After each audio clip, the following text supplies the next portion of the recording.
Баршаңызға сәлем достар. Бүгін мен сіздерге өте әдемі, пайдалы дастарханның көркі, жасалу өте оңай әрі тез, керемет салаттың рецептімен бөліскім келіп отыр.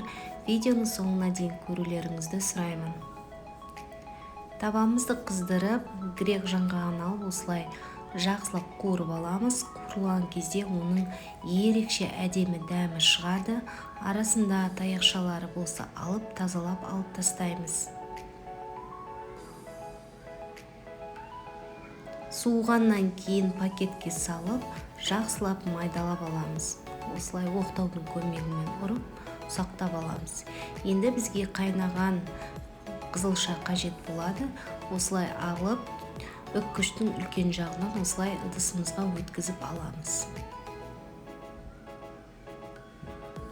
Неке дайын болды. Дайын болған қызылшамызды бетіне жаңағы қуырылған грек жаңғағын ұсақталған саламыз. 3 үлкен қасықпен салу қажет. Осылай жақсылап араластырамыз. Жаңғақ өте ерекше дәм береді.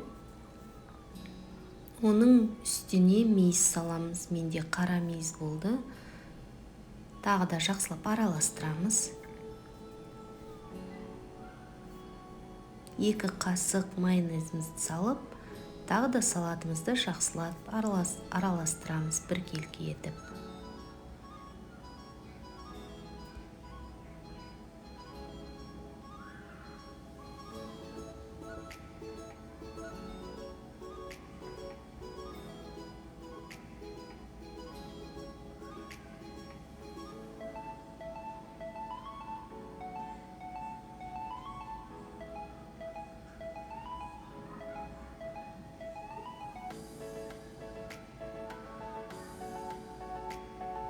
Неке дайын болды салатымыз. Енді ыдысымызға алып, салатымызды әдемілеп саламыз.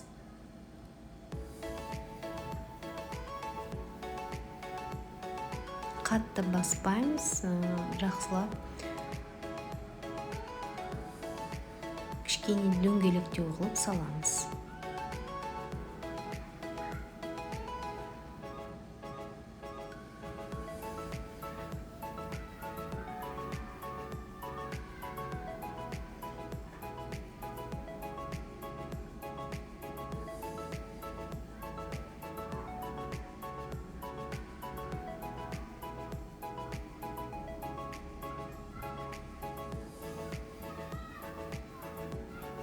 Енді бізге қажеті 2 кішкене қызылша қажет болады. Ортасынан бөліп, осылай видеодағыдай жартылай осылай бөліп аламыз.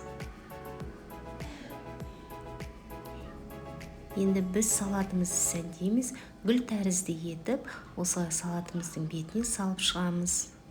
Осылай кіргіземіз, кірмесе пышақтың немесе лопатканың көмегімен осылай араларына кіргізіп, гүл тәрізді етіп салып шығамыз.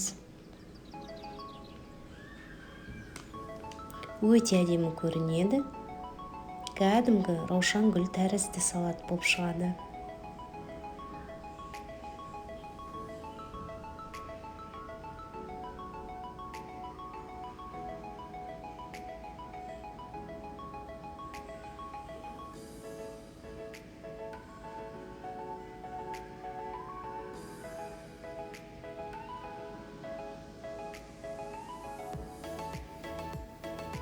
Неке салат дайын болды.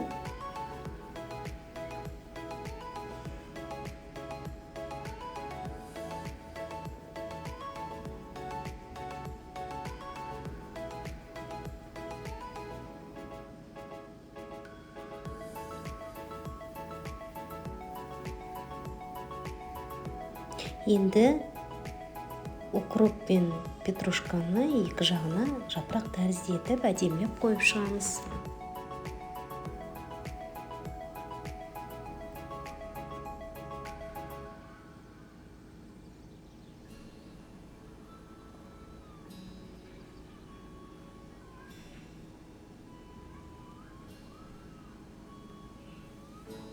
Енді бетіне ұсақталған грек жаңғағын себеміз гүліміздің. және қара күріш себеміз. Не дайын болды. Осылай дастарханға ұсынсаңыздар болады. Өте дәмді, пайдалы салат. Достар, міндетті түрде осы рецептпен дайындап көрсеңіздер болады. Сіздердің көңілдеріңізден шығады деген ойдамын. Описание бөлігіне барлық ингредиенттерді жазып қоямын. Ұнап жатса менің каналыма тіркеліп, қоңыраушаны басып, комментарий қалдырып, лайк басуды ұмытпаңыздар. Сіздермен болған Жанар.